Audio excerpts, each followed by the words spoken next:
Olá, queridos alunos. Meu nome é Jean Browning Reis, eu sou professor da disciplina de Instalações Industriais. Acredito que a maioria de vocês já me conhece, porque essa disciplina ela está no 7º período e a gente já teve disciplina de Eletrotécnica no 5º período. Mas, de qualquer forma, aqui vai uma breve apresentação. Meu nome é Jean, eu sou professor aqui do curso de Engenharia de Alimentos da Universidade Federal de São João del Rei, campus de Sete Lagoas. E, sob a minha tutela, está as disciplinas de Eletrotécnica, Instalações Industriais e Projetos Agroindustriais 2. Essa disciplina de Instalações Industriais ela é muito importante no curso de Engenharia de Alimentos, pois aqui nós vamos falar sobre todos os equipamentos que vocês vão encontrar nas indústrias de alimentos, tá? É lógico que não vai dar para falar tudo, mas nós vamos falar aqui dos principais. E dentre eles, a gente vai falar bastante sobre os equipamentos de bombas. Toda indústria de alimentos tem algum tipo de bomba hidráulica, tá? A gente vai focar nas turbobombas ou bombas centrífugas, que vocês viram já na disciplina de Operações Unitárias 1, já viram também em Mecânica dos Fluidos. Então a gente vai fazer uma breve apresentação, vamos fazer uma revisão sobre os principais tópicos de bombas, suas principais características, né? E aí então a gente vai chegar no dimensionamento de tubulações, que é o foco aqui dessa primeira parte da disciplina para vocês, tá? Depois disso, nós vamos falar sobre a parte elétrica das indústrias de alimentos, numa segunda etapa desta mesma disciplina. Nós vamos falar sobre o projeto de luminotécnica, vamos falar sobre o dimensionamento da parte elétrica para projetos de motores, para proteção elétrica, tá? Dimensionamento de localização do quadro de energia dentro da indústria, e alguns outros tópicos de fatores de projeto elétrico também, tá bom? Como eu disse para vocês, essa primeira parte então vai ser sobre dimensionamento de bombas, tá? Então vamos falar sobre as principais características de bombas, como que elas são inseridas no sistema hidráulico e como que a gente faz então os cálculos para fazer perda de carga e dimensionamento da potência da bomba, tá bom? Pessoal, vale lembrar que esse é o primeiro vídeo de uma série de vídeos de instalações industriais, tá? Então eu vou colocar aqui neste canal, tá? Vou disponibilizar aqui no YouTube, no meu canal do YouTube, uma série de vídeos contendo os principais assuntos de instalações industriais. Então, aquelas partes da disciplina onde eu vejo que é mais importante a gente salientar e explicar minuciosamente os principais procedimentos para vocês, eu vou fazer um vídeo e colocar aqui no YouTube, tá? Assim como eu estou colocando este. Os demais assuntos eu vou colocar como texto, né? Então seria tópicos texto que eu vou colocar no Moodle mesmo, para que vocês façam a leitura, estudem e aí a gente tira dúvida posteriormente nas aulas de dúvidas, tá ok? Então agora a gente vai começar a revisão de bombas e lembrando então que o tópico de bombas é muito amplo. Eu vou mostrar aqui as principais configurações das bombas centrífugas, tá? Esse arranjo que eu vou mostrar agora para vocês é um arranjo geral, onde a gente tem então um sistema típico de um sistema de bombeamento hidráulico. Esse arranjo típico de sistema de bombeamento, pessoal, ele é composto por uma bomba, tá? O sistema de tubulação, que é onde faz a ligação entre os tanques de sucção e os tanques de recalque, tá? Tanque de sucção é de onde o fluido está sendo sugado, tá? E o tanque de recalque é para onde o fluido está sendo bombeado. Acessórios da tubulação é tudo aquilo que vem anexo à tubulação, porém não é a própria tubulação. Por exemplo, aqui a gente tem uma válvula de pé e crivo, tá? Que é uma válvula que permite que o fluido fique parado na tubulação quando a bomba está desligada e não volte para o tanque de sucção, tá? Temos aqui as curvas, tá? 90 graus, essa e essa, por exemplo. Temos as válvulas gaveta, tá? Essa e essa, que são válvulas onde nós fechamos aqui a tubulação para isolar aqui a bomba, por exemplo, para uma possível manutenção. Então, se a gente fechar essas duas válvulas, a gente pode então sacar a bomba aqui do sistema de tubulação e fazer uma manutenção sem esvaziar toda a tubulação, tá? Pode parecer que isso não tem relevância nessa figura, por parecer um sistema de tubulação pequeno, porém vocês têm que lembrar que isso aqui é apenas uma representação. Na indústria, a gente tem sistemas de tubulações com centenas de metros e com uma bitola, ou seja, uma largura de tubulação muito grande. Então, a quantidade de fluido aqui que está contido dentro da tubulação é muito grande. Então, é importante que tenham essas válvulas aqui para manobrar o sistema de tubulação numa possível manutenção da bomba, tá? Além dessa válvula de retenção aqui no sistema de sucção, temos uma outra válvula de retenção logo após a bomba, tá? Que é esta daqui. Ela serve para evitar que essa coluna de líquido que foi bombeado não volte e pressione aqui o rotor da bomba caso a bomba seja desligada, tá? Lembrando que uma das características da bomba centrífuga é de não ter deslocamento positivo. Portanto, todo fluido, quando a bomba não está em movimento, ele pode passar pelo rotor da bomba e ele acaba girando o rotor da bomba em sentido oposto e voltando para o tanque de sucção. Para isso, então, existem as válvulas de retenção, tá? Uma na tubulação de sucção e outra na tubulação de recalque, para evitar que esse fluido, então, retorne quando a bomba ficar parada, ok? Bom, pessoal, a especificação de uma bomba, nós devemos procurar sempre o catálogo dos fabricantes para a gente, então, encontrar a vazão e a altura manométrica, que são duas funções importantíssimas quando a gente vai fazer a escolha da bomba, tá? Então, a gente tendo a função da vazão de projeto e da altura manométrica aplicada neste projeto, a gente consegue, então, a energia necessária que a bomba deve fornecer. E com isso, a gente consegue então fazer a escolha adequada da bomba, tá? Porém, a gente precisa passar por várias fases para até encontrar a vazão e a altura manométrica necessária no nosso projeto, tá? A altura manométrica, por exemplo, ela é uma função, entre outras coisas, da perda de carga do sistema, né? Vamos relembrar como que a gente consegue ver essa perda de carga futuramente, tá joia? Então, a perda de carga, ela vai ser um fator muito importante para a gente também fazer a determinação de qual bomba ser usada no nosso projeto, tá bom? Assim sendo, é muito importante a gente apresentar uma ideia global da sequência de operações necessárias para a especificação dessa bomba. Vamos ver? Essa seria então um esquema da sequência necessária para a gente fazer a especificação da bomba. A gente parte primeiramente da vazão de projeto, ou seja, do volume de fluido, né, a ser bombeado, a ser deslocado por unidade de tempo. A gente vai utilizar então os dados também do material construtivo dos tubos, né, qual que é o material que é feita a tubulação e o desnível necessário a ser transposto, né? Então, o desnível, né, seria aquele eixo Z, que seria então desde o nível onde o fluido está sendo sugado até onde o fluido consegue ser bombeado. Essa diferença de altura é chamada então de desnível, tá? A partir daí então, com essas três informações, a gente parte para a próxima informação necessária, que é o diâmetro do tubo. Para a gente dimensionar o diâmetro do tubo, que é um assunto que nós veremos futuramente nessa mesma disciplina, a gente parte aqui da vazão necessária, tá? De acordo com a vazão que a gente precisa imprimir no sistema de tubulação, a gente precisa então ter um diâmetro que comporte essa vazão.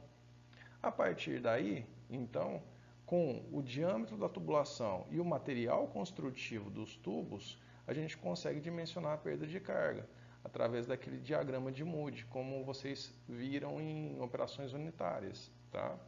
Então, lá em operações unitárias, vocês já calcularam a perda de carga através da vazão, do diâmetro da tubulação e da rugosidade do material, que depende do tipo de material que é feita a tubulação. A partir disso tudo, a gente então consegue encontrar a altura manométrica, tá? Então, a gente tem a perda de carga, o desnível e a diferença de pressão que a gente precisa aplicar, porque vamos supor que a pressão de saída da tubulação, ela necessariamente precisa ser uma pressão alta. Vamos supor que você está bombeando água para uma caldeira. Então, a entrada da caldeira, ela tem uma alta pressão, devido ao vapor que é formado na caldeira. Então, a água que entra na caldeira, ela tem que ser uma água a alta pressão, tá? Então, é um dado importante a pressão. Então, com esses três dados, basicamente, perda de carga, diferença de pressão e desnível, que são as variáveis que estão na equação de Bernoulli, a gente consegue dimensionar a altura manométrica, que engloba todos esses fatores. Então, a partir da altura manométrica e da vazão, aí sim a gente, com o catálogo dos fabricantes da bomba, a gente consegue então fazer a escolha correta da bomba a ser utilizada neste projeto. Bom, pessoal, os principais tipos de bomba eles se dividem basicamente em dois grandes grupos, tá? Nós temos então as bombas de deslocamento positivo e as turbobombas ou bombas centrífugas, tá? A principal diferença entre as bombas de deslocamento positivo e as turbobombas é que as bombas de deslocamento positivo, elas conseguem sugar ar, né? E elas conseguem, portanto, elas são autoaspirantes. E além disso, uma vez que elas não estão em movimento, ou seja, que elas estão paradas, elas não permitem que o fluido retorne na tubulação, certo? Coisa que as bombas centrífugas já permitem, né? Se as bombas centrífugas, elas, por exemplo, elas param, elas conseguem então deixar que o fluido retorne pela tubulação, tá? Essas são as duas principais diferenças entre elas, tá? Bom, as bombas de deslocamento positivo, elas se dividem também em dois grandes grupos, que são as bombas alternativas e as bombas rotativas, tá?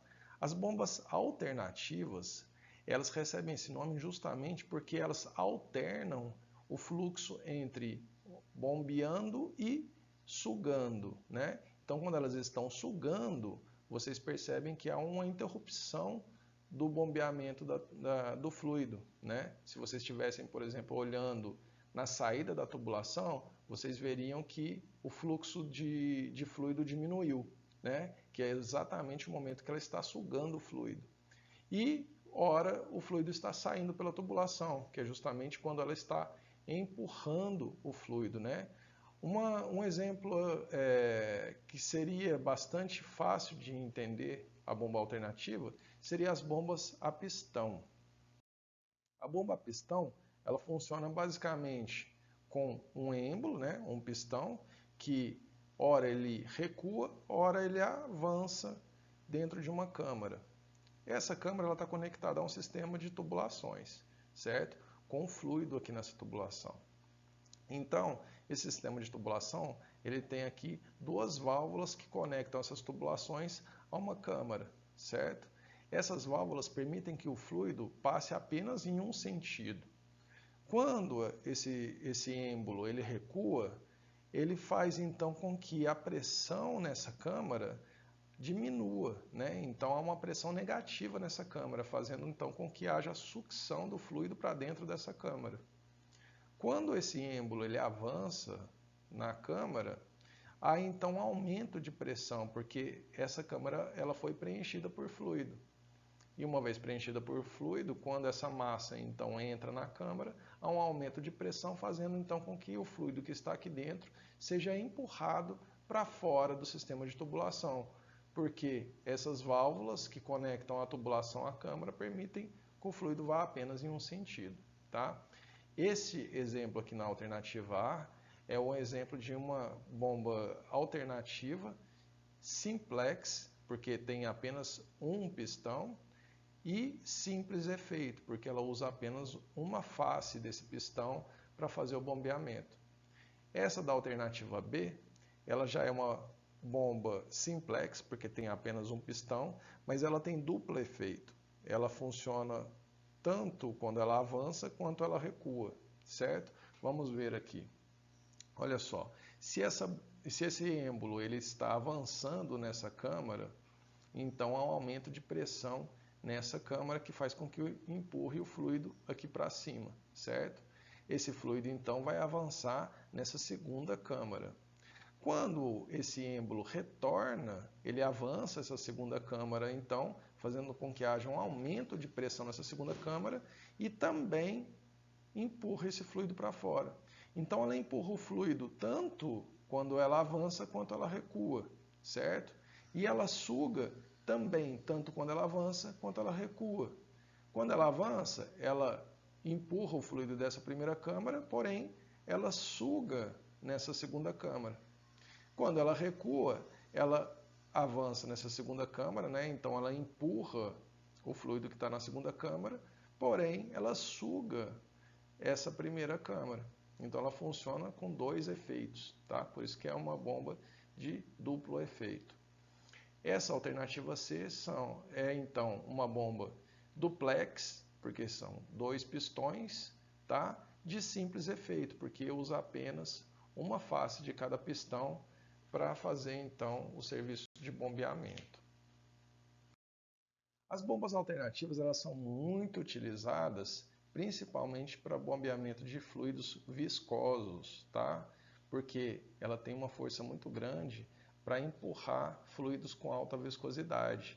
Então ela é utilizada sempre quando você precisa imprimir alta pressão numa linha. Só que ela tem a desvantagem de ser baixa vazão, tá? Em relação às outras bombas. Então ela é muito utilizada quando você quer imprimir alta pressão, porém uma vazão não tão grande assim. As bombas rotativas, elas se diferem das bombas alternativas justamente porque elas não têm o fluxo variável, tá? O fluxo das bombas rotativas são contínuo. Então, um exemplo importante aqui que a gente conseguiria visualizar entre a bomba pistão e uma bomba rotativa seria, por exemplo, uma bomba de engrenagem. Uma bomba de engrenagem, como a gente pode ver aqui na alternativa B, ela funciona da seguinte forma.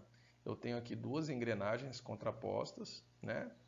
E quando uma engrenagem roda, automaticamente ela gira a outra no sentido oposto, certo? Então, se a gente tem aqui, por exemplo, essa engrenagem de baixo girando no sentido anti-horário, então a engrenagem de cima ela tem que girar no sentido horário, certo? Quando isso acontece, vocês percebam que se eu tiver essa câmara aqui toda preenchida de fluido, então ela vai forçar que o fluido entre nessas engrenagens, né, nesses dentes da engrenagem, e seja empurrado então entre a engrenagem e a carcaça até a outra câmara.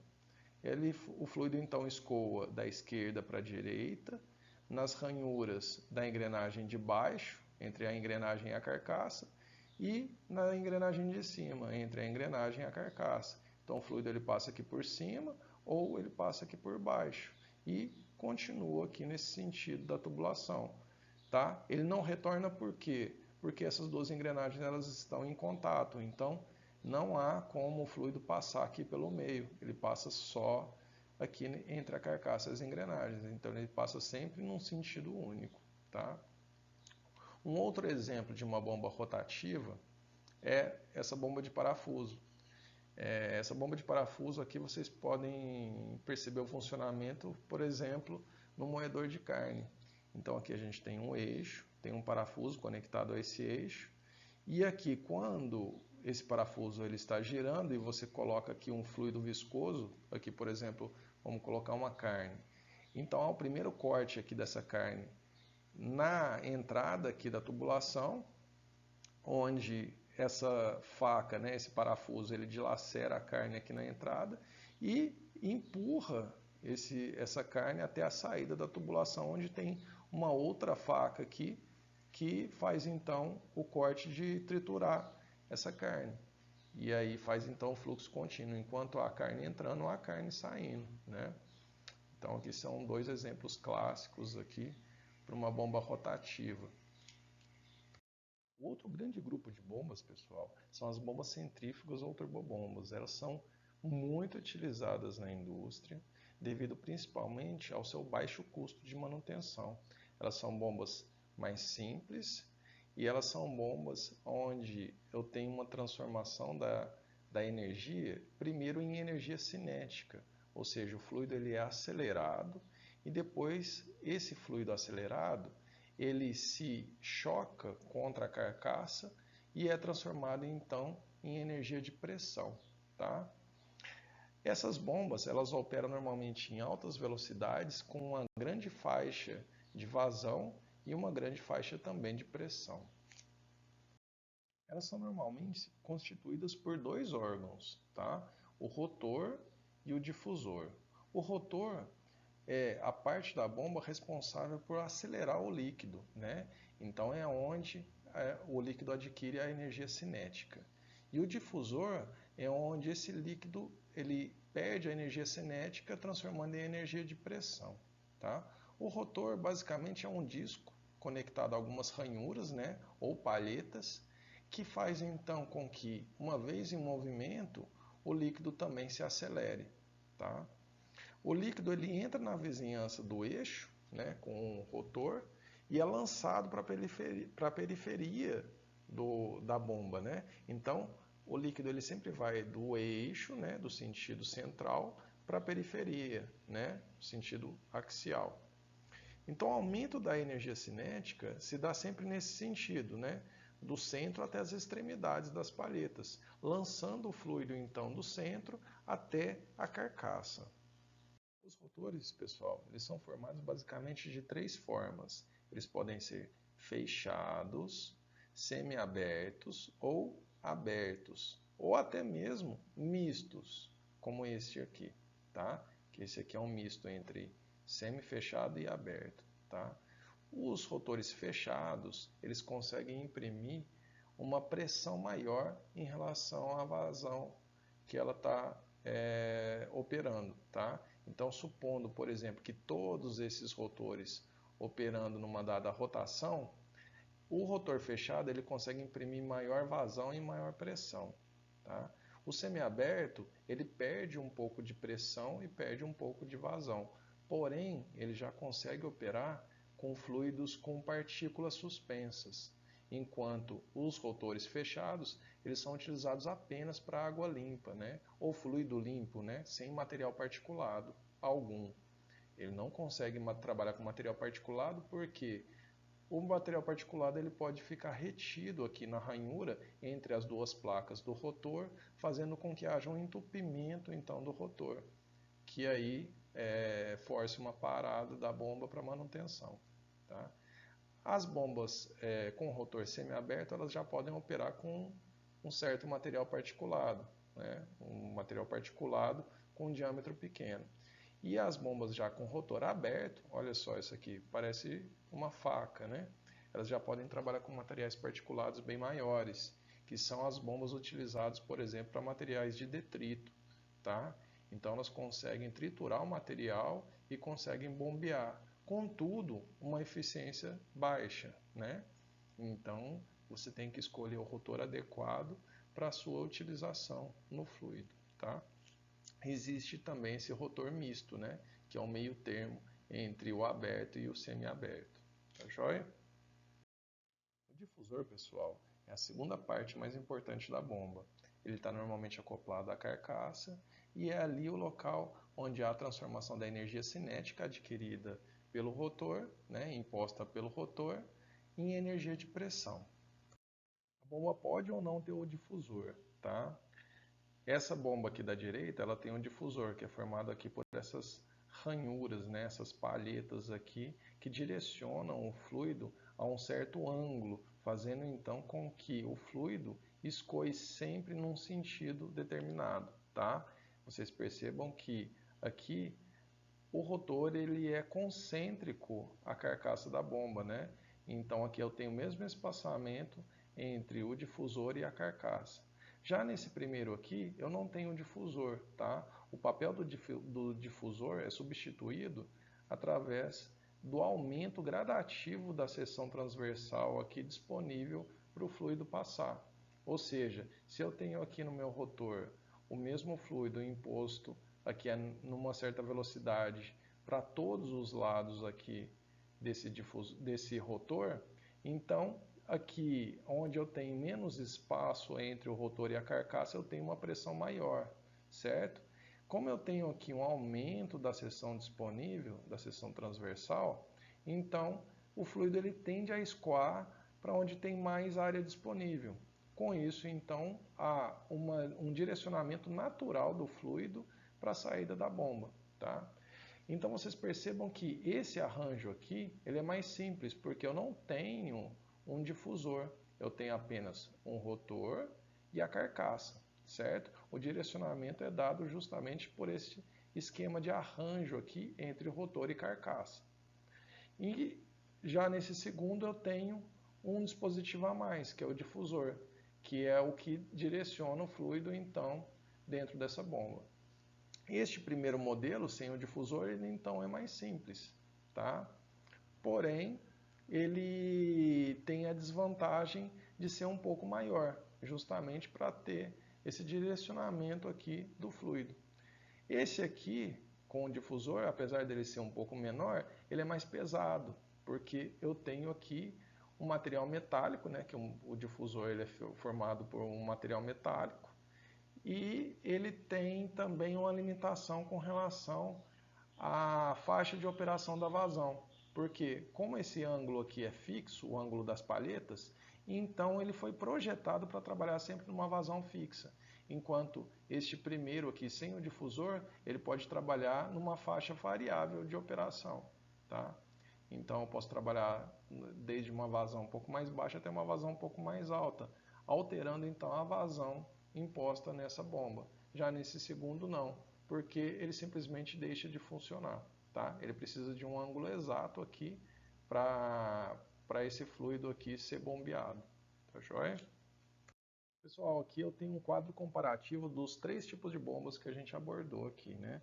Sendo que tem as turbobombas, que é essa primeira coluna, e as bombas de deslocamento positivo, que são essas duas últimas colunas aqui, que são as rotativas e as alternativas, tá? Então, tendo aqui qualquer dúvida, vocês podem recorrer a essa tabela aqui para fazer a comparação entre elas, né? Como a gente falou aqui, por exemplo, da vazão, né? Que é uniforme nas bombas centrífugas e rotativas e ela é pulsante na bomba alternativa.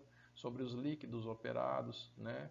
Que são utilizados aqui, por exemplo, alta viscosidade nas rotativas e nas alternativas, etc. Tá? Então aqui tem todas as variáveis que a gente teria interesse em uma bomba e a comparação entre os 3 tipos de bomba.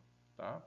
Então essa foi uma revisão entre os principais tipos de bomba e na próxima aula a gente vai ver a revisão de perda de carga. Tá? Bom, prezados, nesse vídeo então nós vimos uma apresentação da nossa disciplina, como vai funcionar a disciplina de instalações industriais e os seus principais tópicos que nós vamos abordar. Nós vimos então uma revisão de bombas e sistemas de bombeamento, assunto que vocês já viram em outras disciplinas e que a gente vai utilizar muito aqui nessa disciplina de instalações industriais. Nós disponibilizaremos exercícios sobre este assunto, sobre a revisão de bombas e sistemas de bombeamento, no ambiente virtual do Moodle, tá? Então, eu quero que vocês façam esses exercícios para que a gente possa, então, tirar as dúvidas na aula de dúvidas que nós vamos marcar, que na verdade já está marcado no plano de ensino que eu disponibilizei para vocês no ambiente virtual, tá? Então acompanhem as datas do plano de ensino que foi disponibilizado, tá? Acompanhem aqui os vídeos, tá? Se quiserem se inscrever no canal para acompanhar o lançamento de cada vídeo sem perder tempo, podem se inscrever, tá? E não deixem para estudar para a última hora. Sempre que eu disponibilizar um assunto, eu gostaria que vocês já fizessem os exercícios para então a gente conseguir o quanto antes sanar as dúvidas e não deixar isso tomar uma proporção que depois possa prejudicá-los. Tá ok? Então, bom estudo para todos e até o próximo vídeo. Um abraço.